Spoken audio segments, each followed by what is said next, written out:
good morning, good afternoon, good evening, depending on where you are. Welcome to this talk, Rhythm is the Soul of Life. My name is Toby Onobolu. I'm the curator of the Talks program at Artex Lagos this year. As you can see, I'm not Shingi. Unfortunately, our speaker, Shingi, was unable to, had a last-minute emergency and was not able to join us for this talk, but oh well, let me introduce Kudus very properly.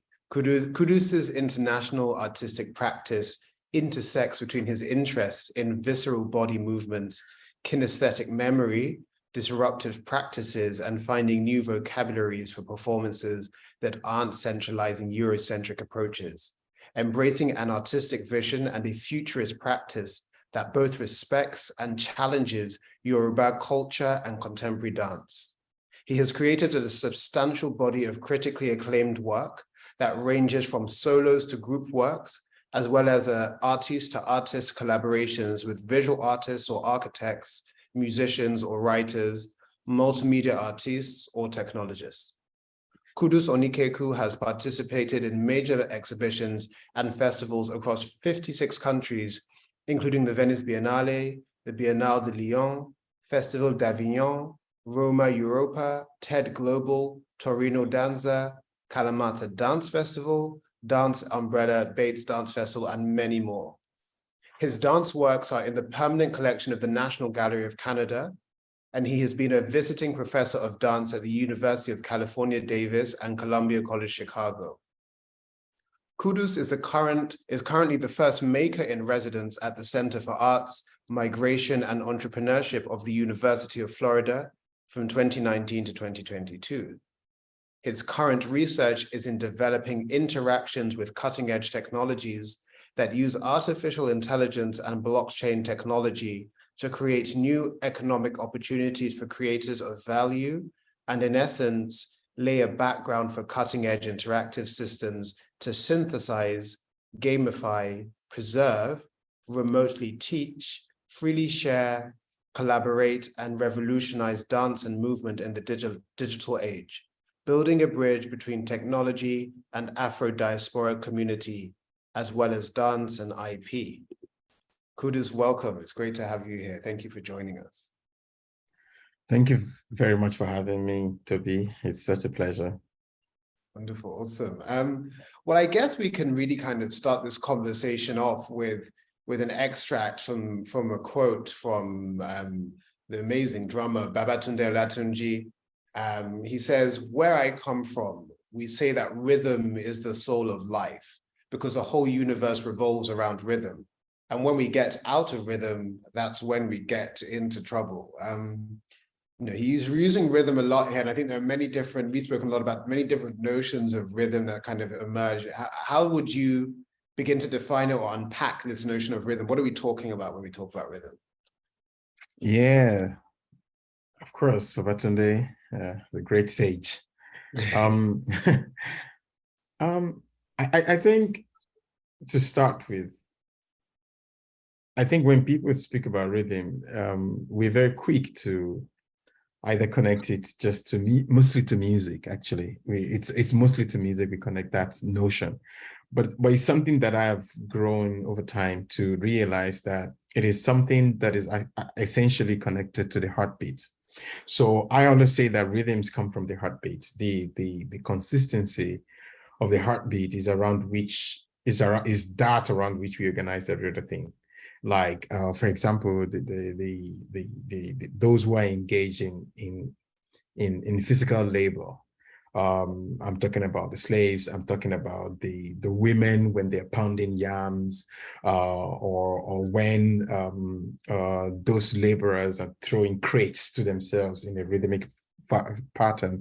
What they are doing is actually like they are all coordinating all their breathing system. They're coordinating their heartbeats to be on the same timeline, and that it makes the flow of that pattern that they're creating to be seamless. That is to say, if one person is out of that same timeline, then there is this thing Babatunde called out of rhythm. But then this is when we're talking specifically about a regular rhythm. But rhythm is not only regular, there is also irregular. But because it's irregular does not mean that there is no rhythm.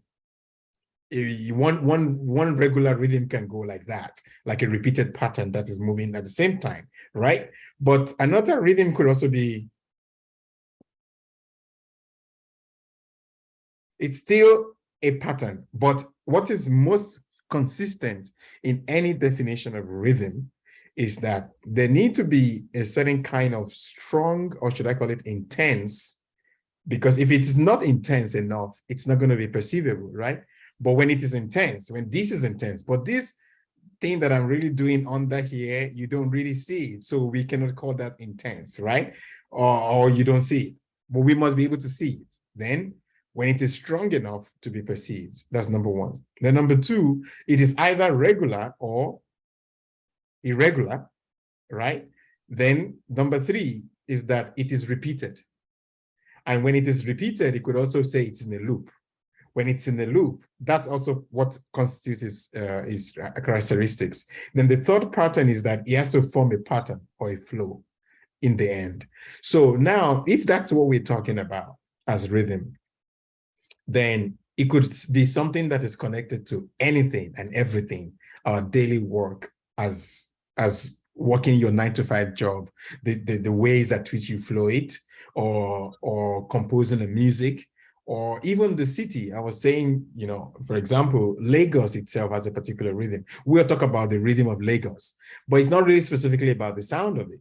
It's about the flow and the pattern within which we all organize ourselves inside this imposing, strong, intense city that organizes on flow in its own way. So for me, all of that is what we're talking about really when we mention rhythm.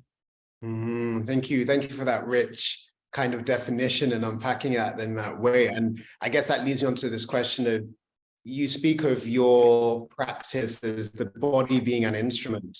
Your practice involves movement. We've spoken about the idea of singing being an intensely sort of spiritual act in terms of the vibrations that come from that, and your practice, the body is your instrument. I guess my question really is to kind of unpack this idea of how has that manifested for me? What's the trajectory been? You've been dancing from an early age since about 13, maybe even before. It was at 13 that you decided that you wanted to take that into, you were set on that career. How's that trajectory been for you, and what have been, I guess, some of those lessons along that route? The thing is, there is a certain flow that I always suspect that had always been ahead of me. There is something that was already building inside of me, with me, using me, before I was able to make sense of it. So that is where this whole idea of trance becomes a thing for me. So trance is not only a temporal movement or transportation or transporting into another realm. I think for me, I understood it to be something else. It could also be your passion for something can be also understood as a kind of trance, because you're hyper focused on that thing. There is this continuous flow that is happening, and you only are seeing just that one thing. You couldn't see anything else because every other thing just blurs out. And that was how dance had been for me since age 13, but much more earlier than that was acrobatics. Acrobatics was what started is really at the age of 5, and that's continuous quest and interest in moving through the body and understanding the world through the body and sensing the world through the body and making sense of that world through the body as well was really at the core of every other preoccupation. It's not really about the style or where I go to school or what classes I took, or when I decided to move to France to continue. There was something that was propelling all of that. And that for me, again, brings us back to this whole idea of rhythm, because there was an intensity, that was allowing me to follow a certain kind of pattern, which I was making. Is as if you are in the act of weaving something consistently without even looking at what you just weaved in the back, like you're just busy weaving that thing, making it into something. And it's something that took me a very long time before I really had the time to sit down and say, what has that been about? And it took me over 20 years before I could really even start to make sense of it. And that is most likely where the trajectory is right now. That now that I'm now much more intensely involved in teaching, in mentoring, and I have to make sense of it. I have to be able to analyze it in a certain way so that I can also speak about it to younger people that I now see that are involved in that kind of trajectory as well. Yeah, so I mean, I get from what you're saying, I really get the sense that this notion of body intelligence was being cultivated from quite an early age. And we've, in our conversations building up to this, we've spoken a little bit about this. Well, I mean, you've really kind of educated me on this kind of trilogy of sort of knowledges, the body, the mind, the body, the mind, the soul. Maybe you can illuminate us a bit more on sort of how we, again, I like what you said about feeling the world, and not just thinking about the world. Maybe you can illuminate us a bit more on that as well. Yeah, I mean, I think from where I come from, which is the same place Babatunde comes from, it took me a while before. I mean, I was growing up in Lagos like everybody else. Like Lagos is a cosmopolitan city, is a contemporary city. It's not like growing up in Ibadan or your town or Shogbo, where you are really, really deeply entrenched in the culture to a very, very, very high height. But in Lagos, we're not. We were aware of the culture in a very superficial way. So I left Lagos to become an artist really at the border of different cultures. And eventually I did my higher learning in France. So you can see and of course my primary art was contemporary art. So you can see all the trajectory that never made any sense why I would eventually say, you know what, I want to really go deep into this Yoruba aesthetic thing. I want to really understand it. It took me, it's a conscious decision at some point when I begin to realize that it's amazing. You just happen to, pounce on a link that takes you into Wikipedia on Yoruba culture or Yoruba whatever. And you begin to read all those things and you're like, how come I don't know any of this? How come I don't even know anything about this thing? But it is so fascinating when you read those stories, when you read the history, when you read the ways at which they conceptualize the world, when you read the ways at which the Yoruba science, Yoruba philosophy, and the Yoruba aesthetics in general have really influenced a whole lot of peoples on a global scale. And even the computer that we are using, the amount of technology that has been taken from Ifa itself. I look at all of those things, I'm like, how come me? Because I travel a lot. I go to Brazil, I go to United States of America, you go to Trinidad, you go to Cuba, and people look at you and like, you're a Yoruba person, and they want to get your brain. But the whole thing in your brain is so completely colonized. So I said, you know what? I cannot be a kind of, even though I hate the word representative, I don't represent anybody, but I cannot be this kind of pseudo ambassador of Yoruba people, because you're obliged to. When they realize that you're Yoruba, they throw those things at you. And I cannot be taking that responsibility without at least knowing who I am and where I'm from. So I started this journey of making it a point of really understanding. And the deeper I went into it, the more I realized that something is terribly wrong in our understanding of contemporary art. And I started going back to this basic dictionary definition of contemporary. And I realized that the word contemporary itself means contemporary. Con in Latin, of course, also in Portuguese, for those who speak it, for example, means with. And temporarius is the root word of temporary. Temporarius means time. So I started really being really interested in the contemporaneity of what constitutes our contemporaneity as Africans, and specifically as African. But the more I dig into this whole concept of Africa itself, I realize that I'm wasting my time because it's so big. However, what if I go to a particular one, a specific one, which is the Yoruba, which is the one I'm closest to? What if I go to that one and start to dig out what constitutes its contemporaneity? That is to say, how is this culture, this knowledge, this epistemology, how is it with time? Then the first thing I did was saying, okay, what is time? Then I realized that, of course, again, basic dictionary definition is the unfolding of events in the past, present, and the future rolled into one. That's what we call time. But that's dictionary. I now begin to realize that Yoruba people's understanding of time is so different from the Western logic of time, because the Yoruba believes in cyclical time, non-linear time. However, the culture that raised all of us believed in this whole understanding of time as a linear occurrence, which means it's actually something, a phenomenon that was derived. Either it was derived, I don't know which one influenced which, but anyway, this whole idea of Christian and Judeo-Christian and Abrahamic religious notion of linear time, which means you live here and you go either to heaven or you go to hell at the end. That is the ultimate linear time.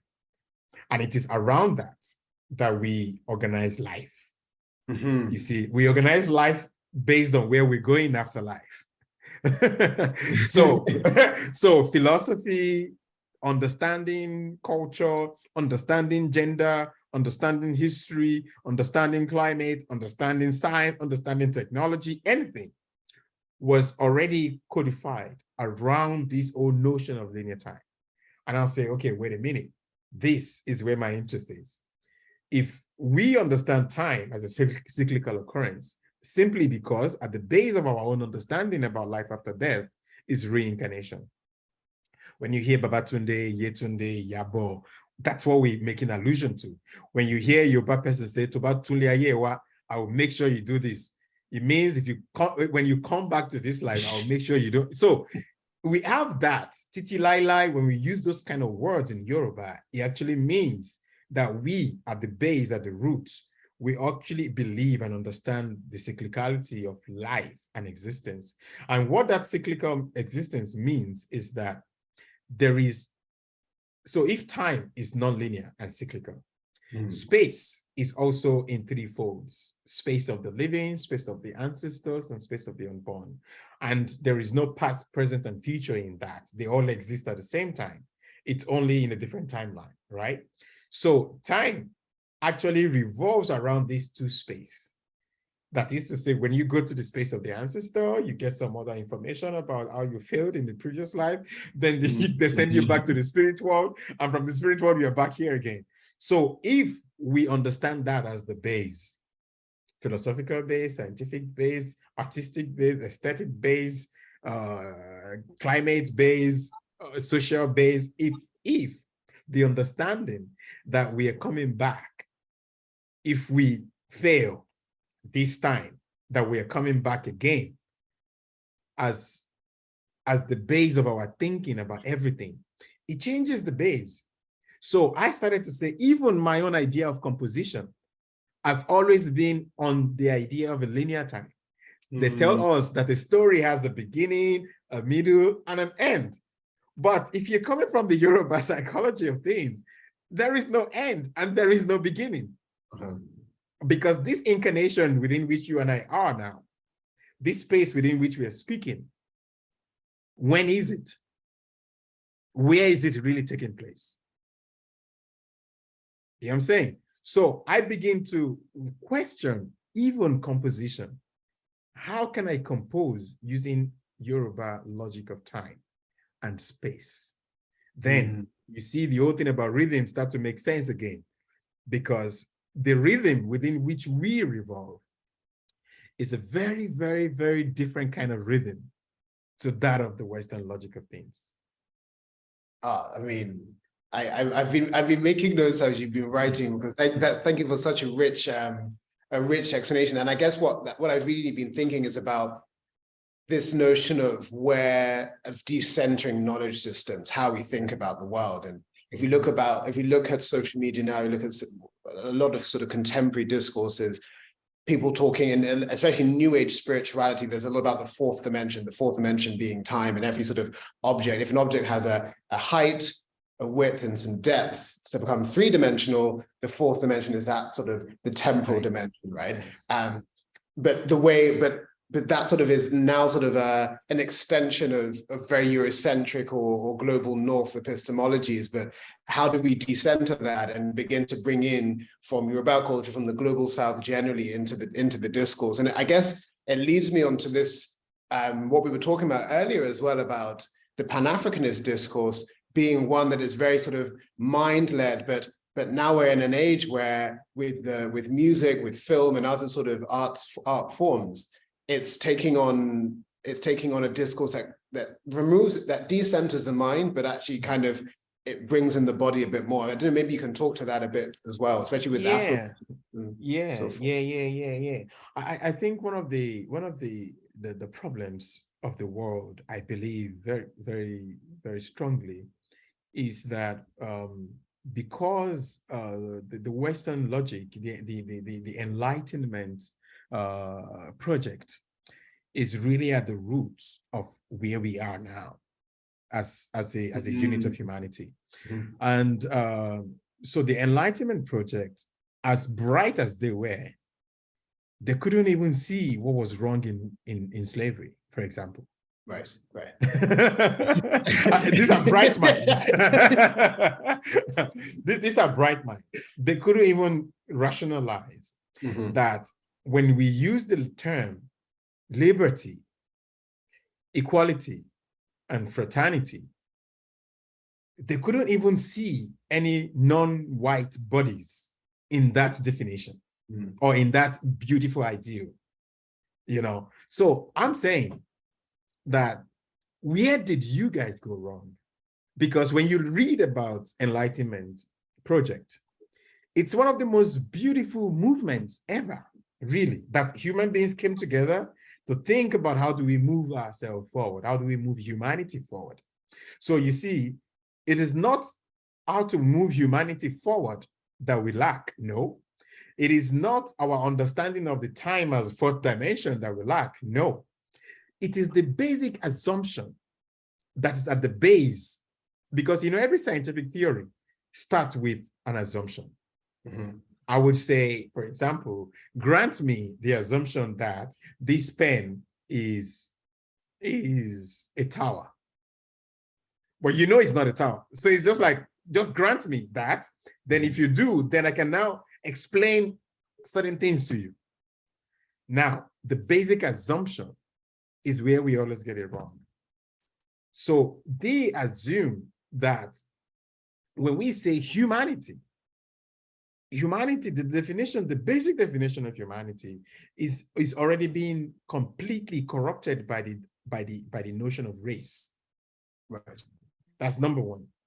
Number two, when we say time is the fourth dimension, our understanding of time has already been corrupted by the linear logic of Christian thinking about time.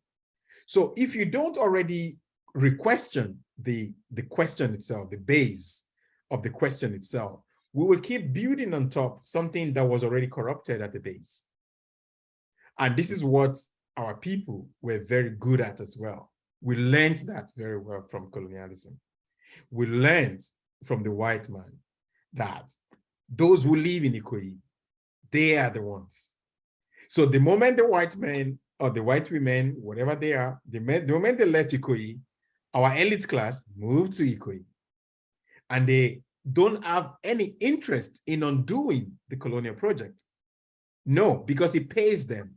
In fact, in case you don't know, one of the most terrible cultures when it comes to elite culture is the Yoruba culture. Very, very terrible when it comes to elite culture. So they understand it. They understand what it means to be close to the white man. They understand what it means to be the friend of the white man. They understood all of this. King Kosoko was very much involved in the slave business. Furoye Tinubu was the richest woman in Nigeria at that time because she was involved in slave business. So our people are not saints. and they're not like kings and queens that some people will make us believe. We were everything. So when we begin to look at the world or to look at the future from our own positionality, we realize that we have nothing to say to the West. And the Pan-African business, for example, was built all on the idea of how we want the world to see us, or how we want to prescribe for the others to see us. Mm-hmm. They were not really involved in the program or in the project of how do we see ourselves. Mm-hmm. And that for me is a problem of the mind. So it's always people of the mind that embodies the position of power. And they are the ones who define for the rest what it should be like. So for example, the Pan-African project came as a top-bottom kind of project.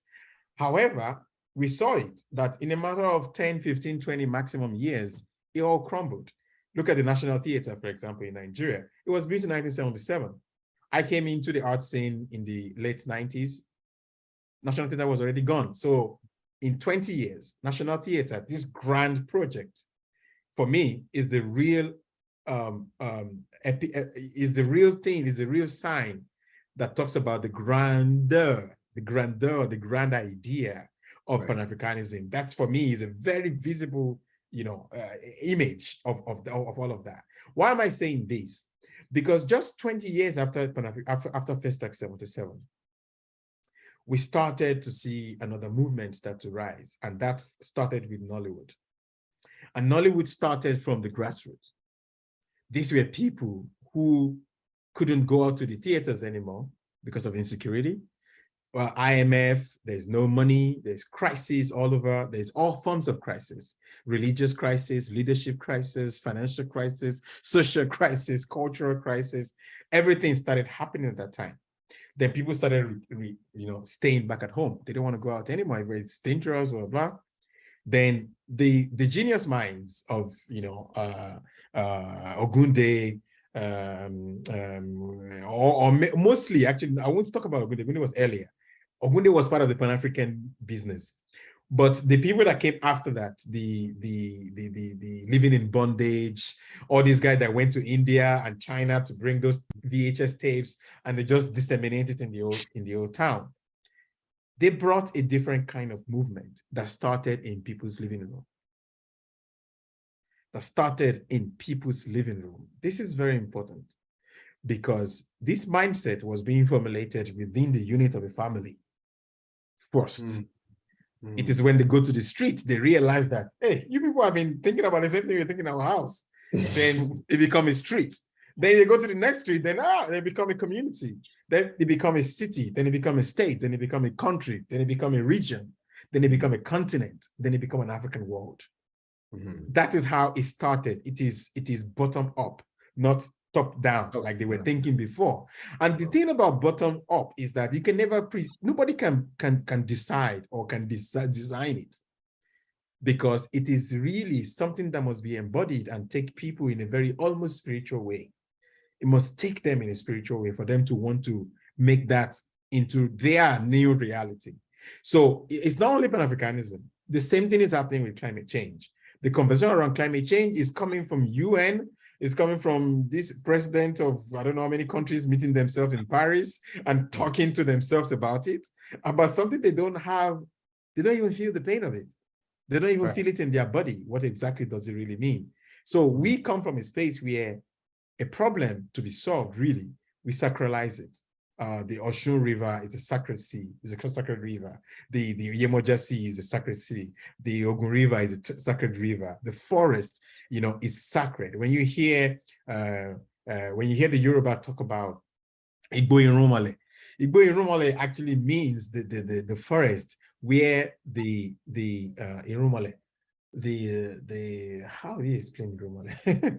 Where it can be demons, but mostly it is it's like the enchanted forest, if you can call it that. Yeah, but this, I don't want it to sound only negative, because there is also positive spirits in there. But I'm saying, enchanted in that sense. Of course, completely enchanted, completely it's not somewhere you just go to. But let's take away let's take away the religious connotation of that. Let's think about the climate connotation of that. That a forest is sacred, that a sea is sacred. When you go to Ocean River, people go there on a daily basis to feed it, right, to offer sacrifices. Now, what are those sacrifices? They're cutting oranges into the sea. They're putting bananas. They're putting watermelon. That's what they do. Forget the spiritual aspect of it. Just look at it in terms of in terms of climate aspect of it. That, for me, if we come from a logic like that, that is to say, when we sacralize things, when we sacralize the earth, when we sacralize the human body, when we sacralize the nature, the relationship between two people, or marriage, or things like that, we look at it from a very, very different point of view that is not simply transactional, you know, or simply at the aid of our capitalist way of thinking about everything. So for me, I feel like that is where one needs to come back to ourselves. And coming back to ourselves, meaning, where did we go wrong ourselves? Where did we stop believing in ourselves? Where did we stop following the tenets and the rules that were very clearly stated before colonialism? Because when colonialism came, we all changed, because we all thought that was much more desirable. Because if not, I don't think there was any way the West could have defeated us. You can defeat the land, you can defeat, you know, I don't know what, the structure that we've created, but you cannot defeat our mind, you cannot defeat our bodies, and you cannot defeat our spirit, because those are intangible things. They are not actual things you can destroy. So I think it is us who have to do that work of not believing in ourselves anymore for an intruder to actually now become king in our mind.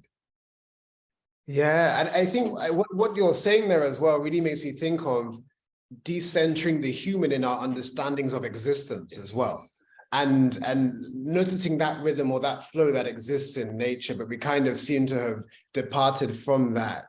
I guess kind of two questions in one here, like, how important is understanding our environment to understanding the rhythm that's within us, firstly, and also, I guess, well, actually, yeah, maybe I'll just put that question out there first, and we can push on from there. Yeah, I mean, that is where my own work have always been, at least since I started this conscious journey of finding out what is the contemporary Yoruba aesthetics, or how can I update the work and the blessings and the amazing works that the ancestors have done before us.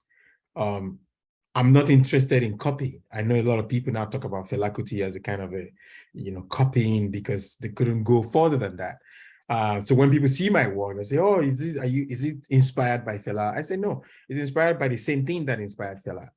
So it's a lazy kind of work if I just stay with Fela as a certain kind of God that I just steal from every time. No, I think my work is actually to update the work Fela started. I don't think he ever succeeded fully in doing the work he wanted to do, also because of the environment within which he was doing it that was completely misunderstanding. And it's like the work never ends anyway. They didn't even allow him to do the work. Right, yeah, right. Eventually, he started using the work to fight. But the work was not what he wanted to do initially. He wanted to do all these things that I'm talking about is what Fela wanted to do. So when you read the book, Fela and the Imagined Continent, I think it's the best book ever, because he was not talking about Fela as some accomplished hero figure or whatever. He's talking about Fela as about what he was trying to accomplish, the imagined continent. It's not like the realized continent. We didn't realize it yet. It's an ongoing project. And for me, I feel like my part of coming into all of this as a descendant of all of that history and that heritage is to say, listen, a lot of people have tried to do this work mentally. And a lot of people have done it also musically. And then if there are three aspects of human beings that make us whole, is what you were mentioning earlier. It is the body, it is the mind, and the spirit. I won't talk about the soul. The soul is another conversation entirely. It's another domain. But I'll talk about the spirit. So it's the body, the mind, and the spirit. The colonial project was very efficient in corrupting or colonizing the spirit through religion. It was very efficient in corrupting or colonizing the mind through education. And language rights as well. Of course, I mean, education, where do you learn language?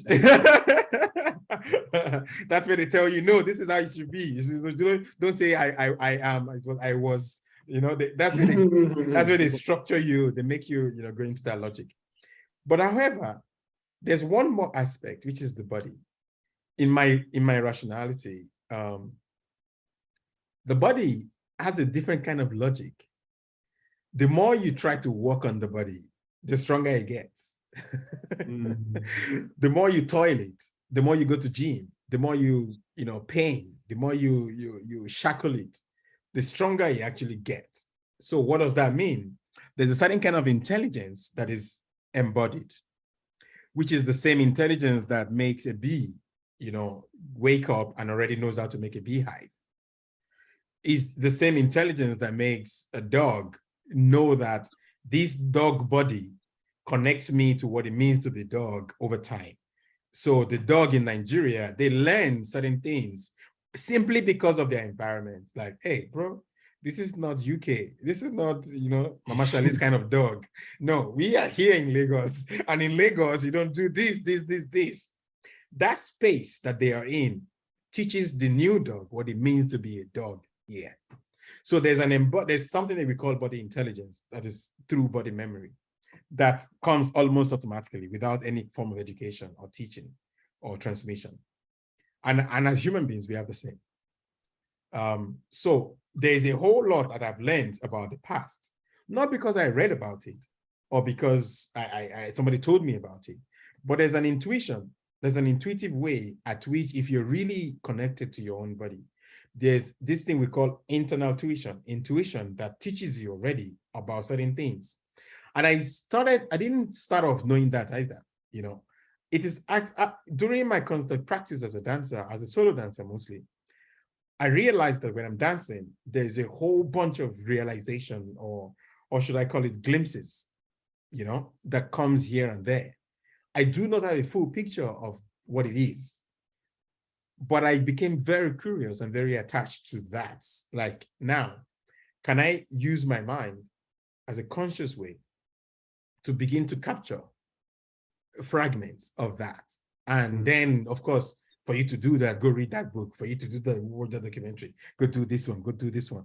So it wasn't an external thing that was making me do those things.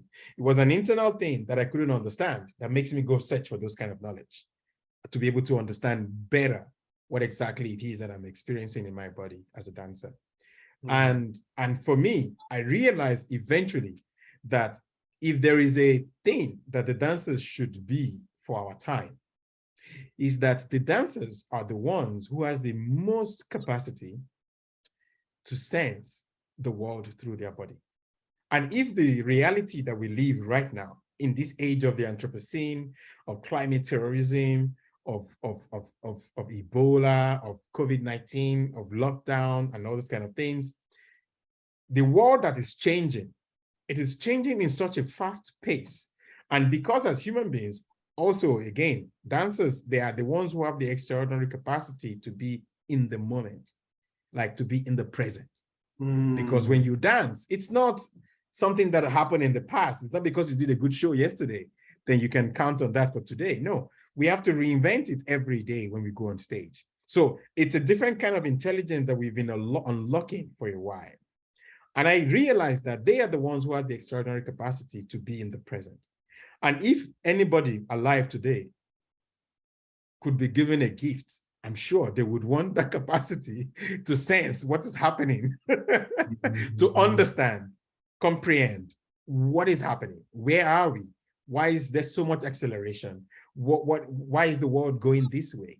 So for me, I say to dancers, you have a huge role to play today.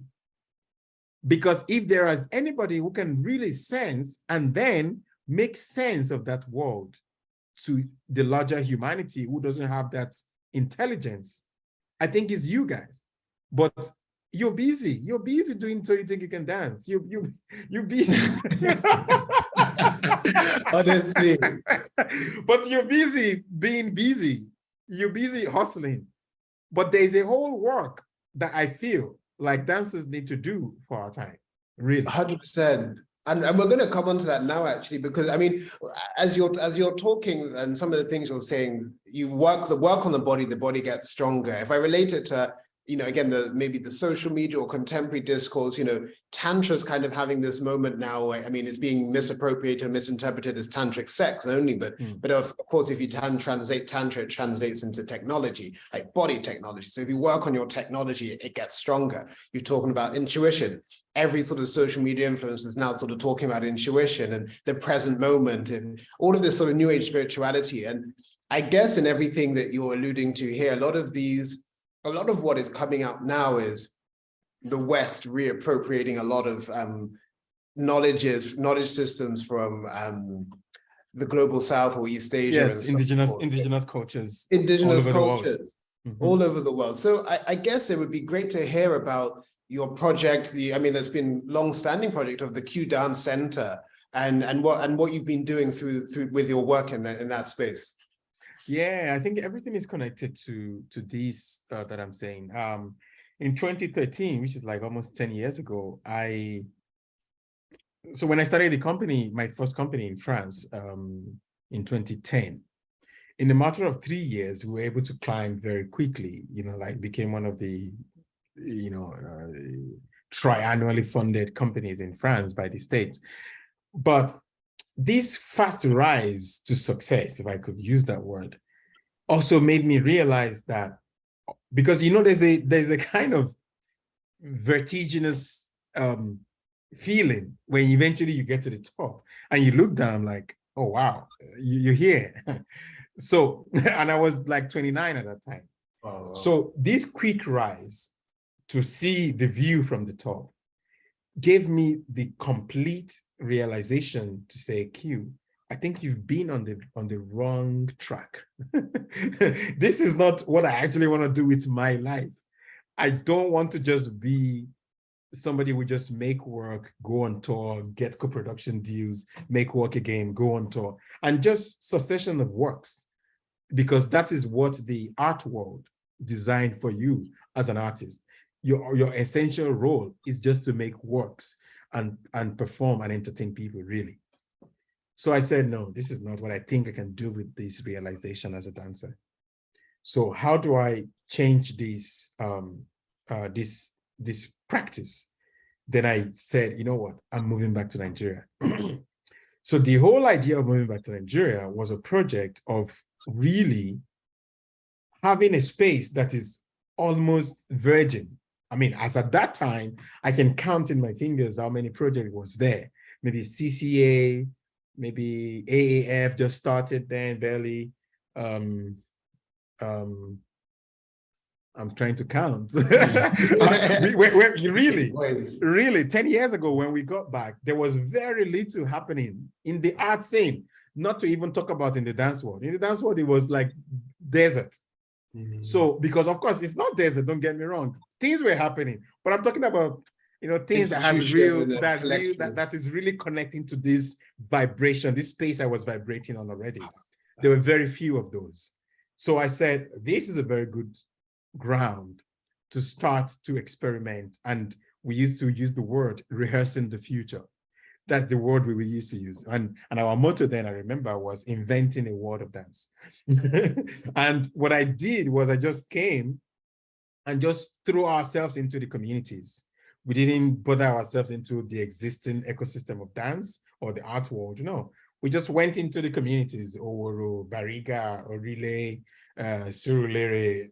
Like, we just went and started working with kids who were, most of them below 20, 22 at that time. Yeah, the maximum we had was about me 21 years old, but like teenagers or just leaving teenagehood.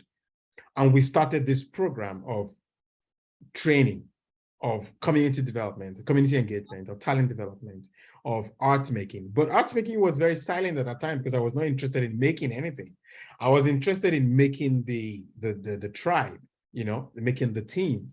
And that was the work. So we were really, really engaged in the work of upscaling, of conscientization, conscience, raising people's consciousness. Yeah, we engaged in the work of consciousness building.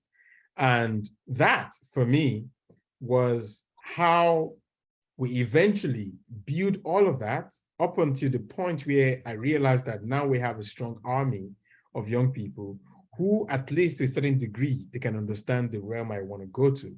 And I started working with them in art making process, then engaging them and involving them in the art making practice or process itself. So for me, I feel like there is a greater goal than just having a dance company. There's a much more greater goal. Even though with reincarnation, the piece we are touring currently, that's just a token. For me, I think that's the beginning. And it took me 8 years as well to start all of that. That's amazing. And I guess I'd love to hear a bit more about My Exile Is in My Head, because I know that, reading about your work, there've been a lot of sort of frustration with Lagos, like many of us, then leave, then come back, then leave, then come back. I'd love to hear about that project, especially through this lens of when was and when is Lagos in rhythm, and how do we get Lagos back into rhythm? What is Lagos in rhythm? Is there, because there is a flow, but there isn't. Let's talk about that, perhaps through the lens of your project. Yeah. Lagos is a kind of rhythm. Specific. What I mean by that is that you cannot change the rhythm of Lagos. You only are going to be wise enough to adapt your rhythm to the rhythm of Lagos. That's the only way you survive it. But I think if Lagos is, let's say, I'm using a metaphor, if Lagos is a teenager, if the energy and the rhythm of Lagos is like this, the rhythm of a teenager, there's a certain time when you grow to a certain level and you realize that, no, Friday nights, I just want to sleep. Oh, it's 9 p.m.? No, I don't want to come out at 9 p.m. If you start to get into that rhythm that is disconnected to that existing rhythm, it's always advisable to have a break. I mean, this is what I will advise anybody. Because you see, Lagos is very useful for a certain period of the creative process. It's also not very useful for a certain period of the creative process. That's all I can say. That's all I can say. Because for me, my exile was that moment when it occurred to me that, oh shit, it's either you leave or you commit suicide. It's either you leave or, but you see, my own logic of leaving is, okay, maybe somebody can say that might be what you mean by Japa. Japa was not what, maybe we need to conceptualize what Japa really means, actually. Because I wasn't looking for any greener pasture or anything. I was looking for a space of refuge.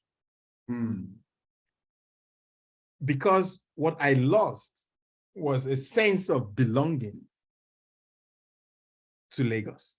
I don't feel, I'm like, wait, I don't feel like I'm part of these people. Let me just put it that way. Like, I don't feel a connection. I don't feel a kin. I don't feel any familial connection to Lagos as at 2009. So I left for just 3 years for my school.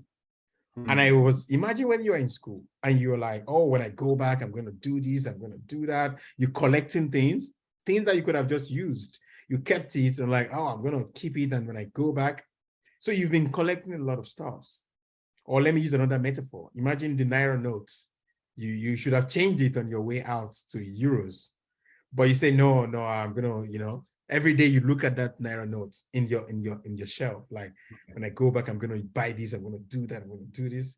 And 3 years later, you come back to Lagos and they've changed the Naira notes. And nobody told you. You were not even aware that they've changed it. And you're like, oh shit, this thing that I've cherished, I've looked at for 3 years, and I've said, this is what I'm going to do with it when I come back. And you come, and all of that just sounds like dissolves. There's a certain kind of feeling that I don't know if I can explain it to anybody who have not felt it before, that comes inadequacy, a feeling of defeat, because those people over there in France, they've done everything possible to lure you, to adopt you, to tell you, change this thing to euros, we will collect it, we will give you this, we will give you that. And you're like, no, you people, yeah.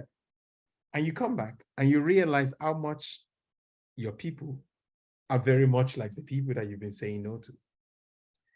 To realize that actually what you've been holding on to is a childhood fantasy. It's gone. It's totally gone. So I needed time to say, okay, what do I do with all of this? At least if I'm out of Lagos, I know that I don't have any home anymore. I am homeless, right? Because when you talk about exile, you're talking about home in reverse, or a shattered home. That's what, or home you cannot return to for some reason, psychological, political, whatever. And then you start to reconstitute your world. This is what eventually I did with it. I start to reconstitute my own world where I can spend that note. And it was only real to me. So when I was talking about my exile is in my head, I was like, this is not the kind of exile you know. This is a very personal idea or personal understanding of exile. And what eventually the piece itself as an artwork became was a study in extreme solitude, almost like a prison. How do you create a world inside of a prison? How do you make a world inside of a bottle? How do you create that? And to create that, you need to reclude and go back into yourself. And I started making a lot of solo works so that I can be able to reconstitute those things gradually. And it was when I eventually made all of those 3 works.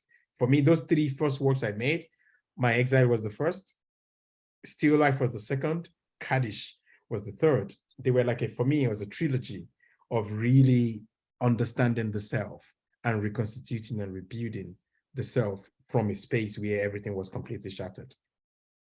Amazing. And how and where can people watch or experience or see these works? They are on my website, even though I've not put all of it yet. And we're still rebuilding my website at the moment.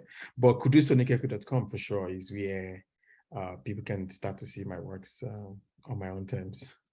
Amazing. And I mean, we're having this conversation within the context of an art fair, and, where the curatorial theme is titled Who Will Gather Under the Baobab Tree, sort of inviting a return to interrogate sort of our past histories and spiritualities and epistemologies as a precursor to looking forward. And I think the discourse on contemporary art, as we said a lot, really sort of centers, I guess, object-based works that can be bought or purchased and collected. When we look at the performing arts in the context of this conversation, what needs to happen? As you mentioned, you did schooling in France, you had a lot of funding from the French because they fund a lot of dance. What do we need to be doing back home and everywhere to kind of fund the performing arts, especially with beyond its aesthetic value, beyond its entertainment value, but as you said, encouraging this notion of body intelligence? What do we need to do? I like the double tone of the title, which is Who Will Gather. I like the question of who. Like who exactly? Imagine that context in the context of imagine the title in the context of next election in Nigeria. is, again, who will gather?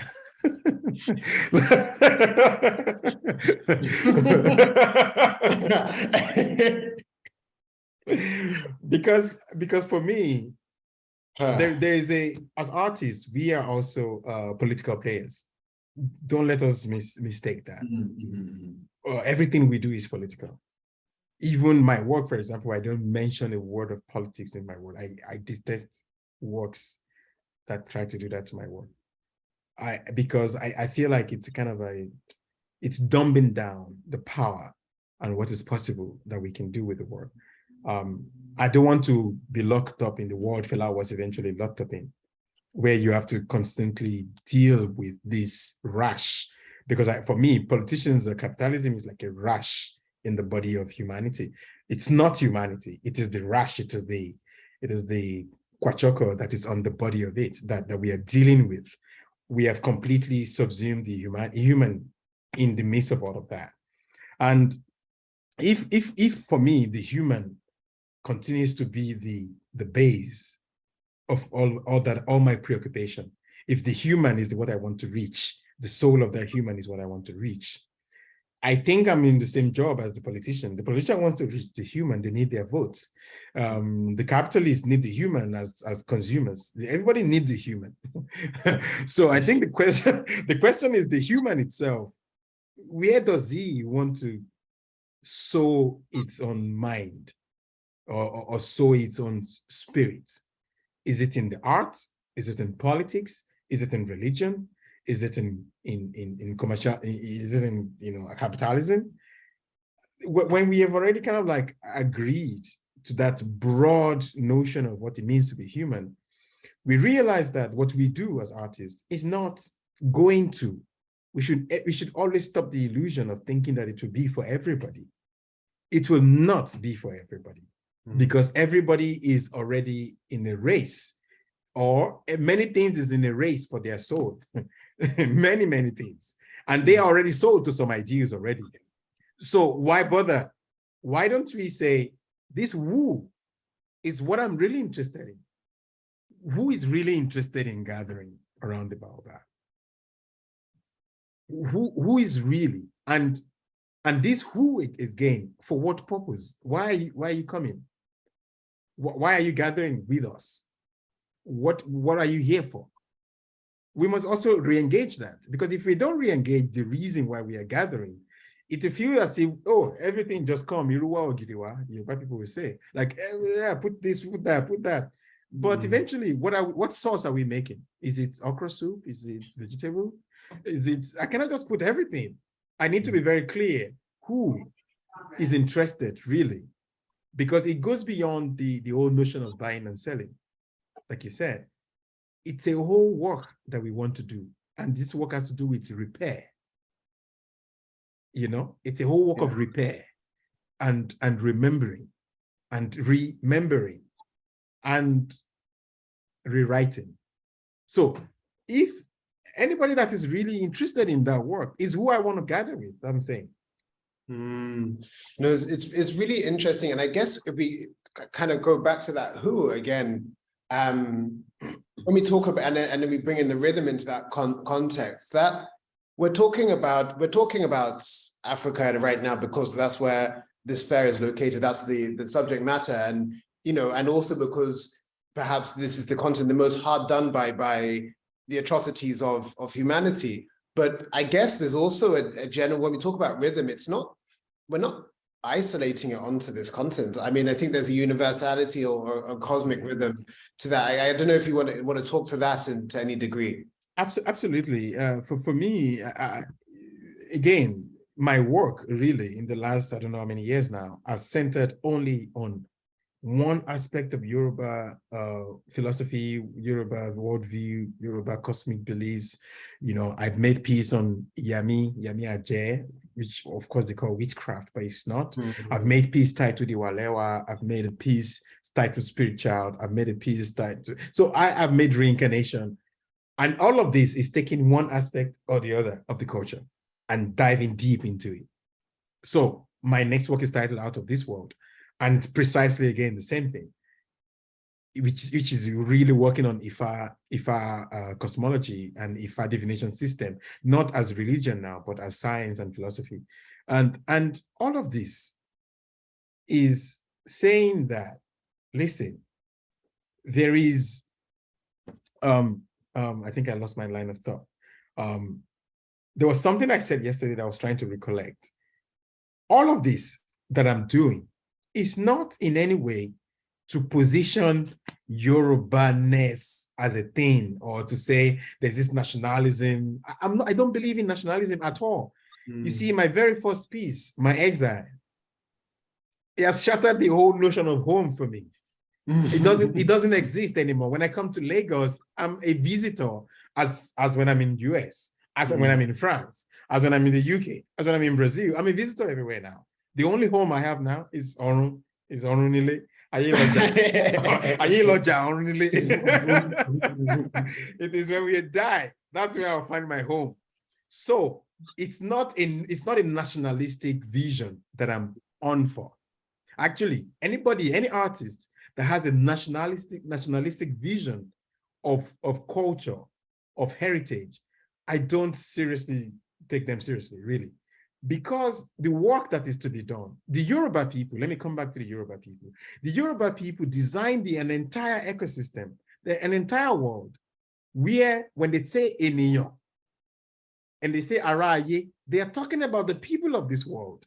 When they say Eniyan, they're talking about human being. It's not Black Eniyan or white Eniyan or Yoruba Eniyan or African Eniyan. No, the Yoruba people doesn't have that logic of separation between what is human and what is less human. No, they can separate between human and animal and nature and the sky and matter and wind. Yes, because they are different things.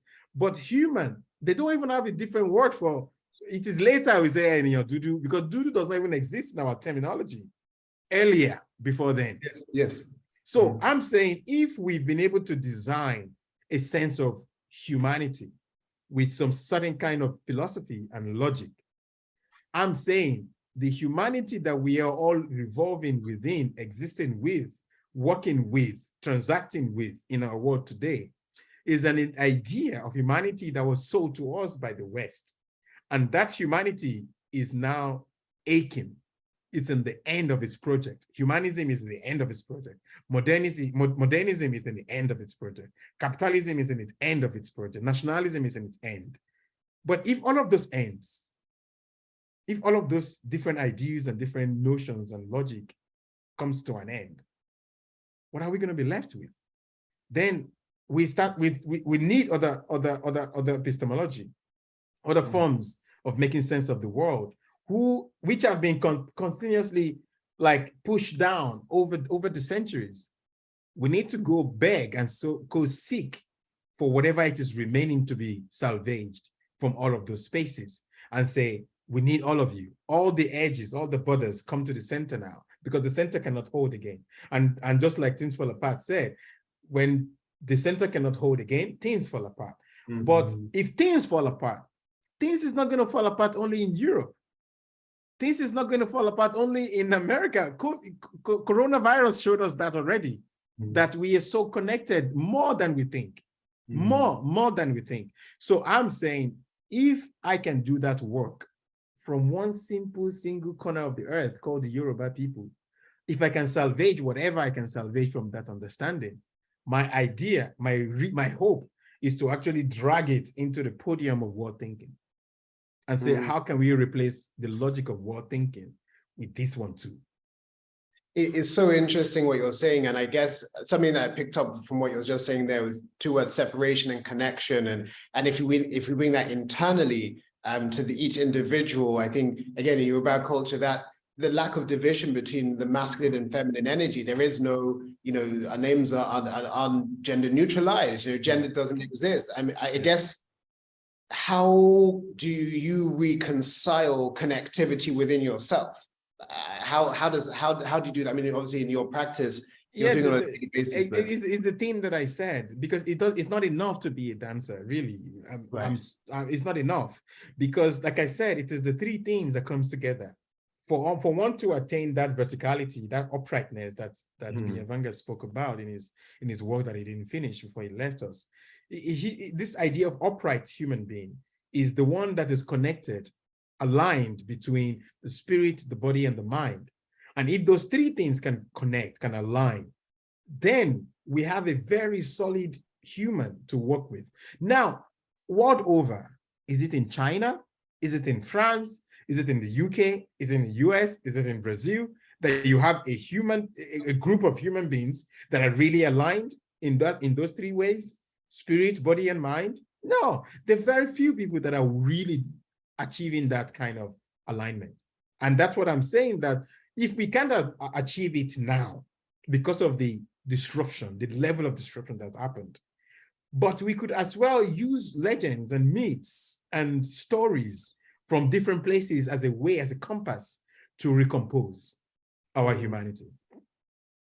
No, certainly. And I guess that if we look at sort of the spheres of how that then takes place, I guess it starts with the self, then the collective.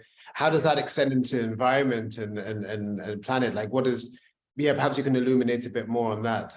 It is the same, because, you know, the time where we are most in connection, in sync with the cosmos, let me use the word, is when we were in our mother's womb. And when in our mother's womb, at least for majority of us, I'm not talking about the twins or triplets or whatever, majority of us, we were alone, right? But we were not alone, because we were in unison and we are one with. So to be alone is one thing, and to be in unison with, or to be one with, is something else. There are two different things we're talking about. So I'm not talking about this simple need to be isolated, to be alone by yourself. That's not what we're talking about. I'm talking about in connection, in sync. Because again, get back to the rhythm.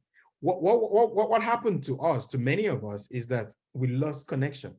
We get out of rhythm, out of sync with our original being, our ori, which is our destiny, you know, our original destiny. Then it was replaced by this techno-fascist, climate terrorism, you know, capitalist reality. Like, we all are connected to social media and all of that, but this is not going to do any kind of alignment for our spirit, our soul, and our being. It will not, to our body, because the logic that designed those things are not even aligned in the first place. The assumption within which those technologies were developed were already disconnected in the rhythm. So it is this new disconnected rhythm that we all are not connecting to. But is it a rhythm all the same? It is a rhythm all the same. But it's a dysfunctional rhythm that we are all now in connection with. And perhaps, I mean, I remember you talking about something around how we are thinking of ourselves as coming into this world, but actually we are coming out of it. And how does that link to?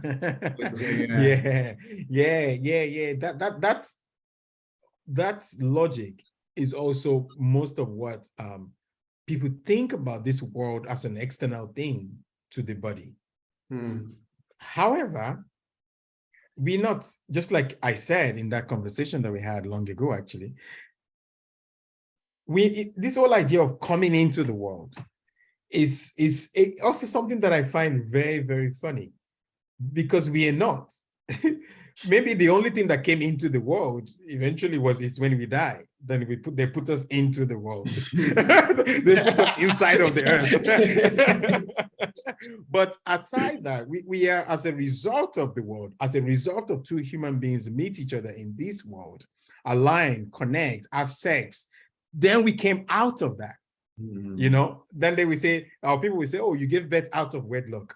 Because we are as a result of this world and the world that we have designed. That's how we came into being. It's not something elsewhere that was happening. No, we came into this world because of the consequences and the actions of people before us. And that, for me, is also the whole notion of looking at the ways of how to change our habits, how to change this planet. It's not a given. It is some decision. If it was a wrong one, even if it was my ancestors, if they made some wrong decision, we should have the capacity to say, we know better now. We can't continue that way. We can't continue to live in that way. But who is willing to gather around the baobab? No, it's wonderful. This has been such a beautiful conversation.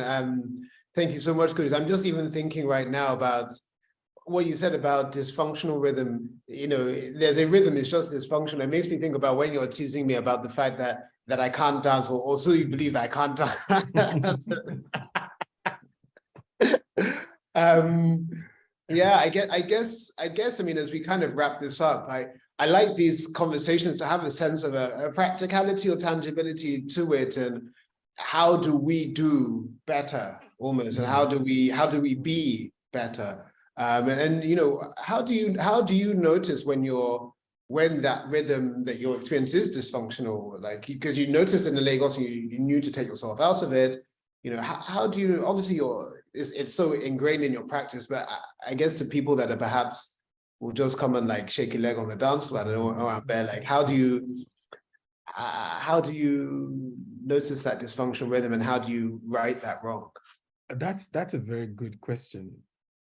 The how do you, because again, I think it's intuition. No, really, let me tell you, for example, the theme for dance gathering, the annual gathering we organize in Lagos, the 2020 theme for dance gathering, which we chose like a year before in 2019, was "This is the end, the future is Black."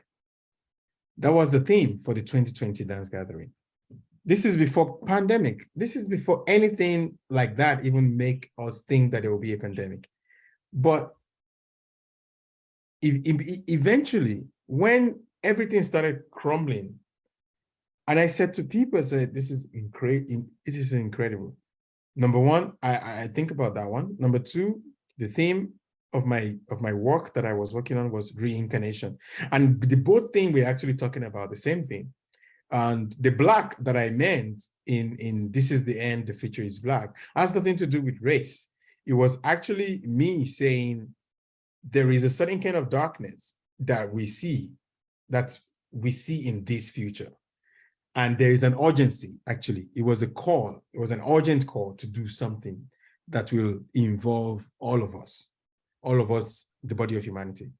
Then reincarnation was actually also saying, because if you watch reincarnation is layered into three parts: birth, death, and rebirth. Then the three parts also are three colors. The first part was white, the second part was red, and the third part was black. So reincarnation was also black, like everybody painted in complete black. And I think there is this prophetic vision that comes with the creative practice. If you are really aligned and engaged in the trajectory of your work as an artist, not one that is responding to, oh, there's restoration happening now, I want to make one piece about restoration. There is this happening, I want to make a piece about it. If you're not that kind of artist that is always following, which is also good. I mean, some people need to also give people some kind of update of what's happening in reality. But if you are, the space I'm tapped into is not that. I'm tapped into a different kind of temporality, which is almost futurist, like you read in my CV, is a futurist practice. I'm always interested in the what if, or what next, or why not? You know, why not this? Why not that? What if we do this? What if we do that? What's coming next after all of this? You read all the reality. So instead of me engaging reality, I read reality and prescribe or determine what could go next, where we could go next. That's what I do. So that involves a lot of meditation for sure, and a lot of really believing in one's own prophetic vision as a creative person, and then bringing into reality what you see in that vision. And it's not really a cosmic thing. It's not a spiritual thing. No, it's just intuition, and I cannot explain how it happens. But I think that's a beautiful way to sort of wrap this up. It's all about intuition, that inner intuition, and that rhythm that exists within. So I mean, we started with heartbeat and we end with intuition, so it feels very nicely circular. Wow. Kudos, thank you so much for Thank such you a very rich much. conversation. And yeah, the talk will be publicized on YouTube, and I think it'd be interesting to revisit it. I mean, I'll come with my notes, with my notebook when I revisit this conversation for sure. Like, thank you so much. It's Thank been you a very pleasure to much, have Toby. you. Thank you for having me, and also the capacity to switch quickly with the incidents of Chingai. No, my pleasure. And thank you to everyone in the audience for watching as well. Just a bit of housekeeping. We have the final 3 talks of the talks program happening tomorrow on Sunday. For those in Lagos, they will be taking place at the fair, at the Federal Palace. And for those in other parts of the world who are unable to attend, the talks will also be held virtually. So please do feel free to sign up online via artexlagos.com. But once again, thank you very much. Thank you, Kudus, and a wonderful day to everyone wherever you are in the world. Thank you. Cheers. Thank you very much. Bye. Bye-bye.